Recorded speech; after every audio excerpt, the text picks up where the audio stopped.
नमस्कार, आप देख रहे हैं रवजी लाइव और मैं हूं अभिषेक मिश्रा। देखिए, बिहार कांग्रेस की हालत क्या है, आप इसी से अंदाजा लगा सकते हैं कि एक चरण की वोटिंग समाप्त हो गई, तब भी कांग्रेस ने अपने उम्मीदवार के नाम का ऐलान नहीं किया था।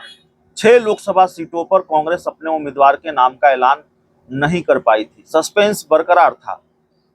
इंडिया गठबंधन में जब सीटों का बंटवारा हुआ तो कांग्रेस को 9 लोकसभा की सीटें मिली थी और उन 9 लोकसभा की सीटों में से 6 पर तो कांग्रेस उम्मीदवार ही नहीं घोषित कर पाई 2 दिन पहले तक। अब कांग्रेस ने अपने उम्मीदवार के नाम की घोषणा की है।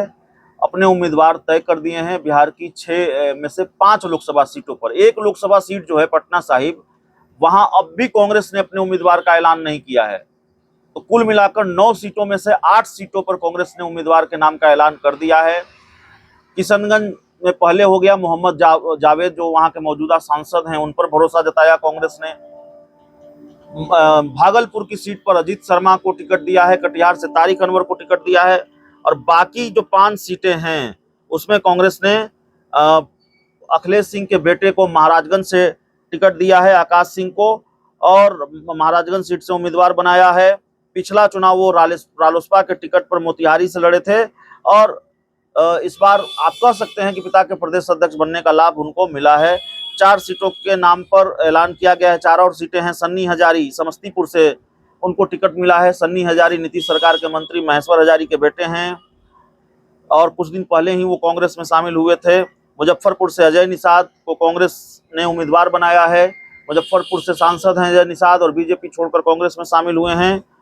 और पश्चिम चंपारण से मदन मोहन तिवारी को कांग्रेस ने उम्मीदवार बनाया है। सासाराम सुरक्षित क्षेत्र से मनोज कुमार को कांग्रेस का प्रत्याशी बनाया गया है। लेकिन दिलचस्प मामला यह है कि अब तक पटना साहिब लोकसभा सीट से कांग्रेस ने अपने उम्मीदवार तय नहीं किए हैं। सवाल है कि अब तो दूसरे चरण की वोटिंग होने जा रही है।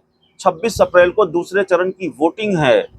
प्रचार का दौर खत्म होने वाला है और तब भी कांग्रेस अपने उम्मीदवार के नाम का ऐलान नहीं कर पा रही है। पटना साहिब की सीट अब भी बच गई है। पटना साहिब की सीट जहां से रविशंकर प्रसाद के खिलाफ चुनाव लड़ना है कांग्रेस को, बीजेपी के एक कद्दावर नेता के खिलाफ चुनाव लड़ना है, ऐसे नेता के खिलाफ चुनाव लड़ना है जो केंद्र में मंत्री रहे हों और पार्टी में बड़ा पद रहा हो, बड़ा रसूख रहा हो।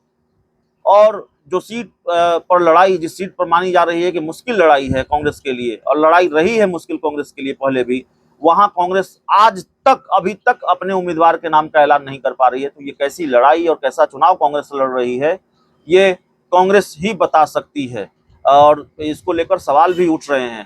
कांग्रेस के बड़े नेताओं ने भी बहुत दिलचस्पी नहीं दिखाई है बिहार में चुनाव को लेकर, और चिराग पासवान ने भी ये सवाल उठाया है कांग्रेस के बड़े नेता कहाँ हैं। हालांकि राहुल गांधी, मल्लिकार्जुन खड़गे सभा करने आए, लेकिन थोड़ी देर हो गई उनकी सभाओं में। बहुत बहुत धन्यवाद।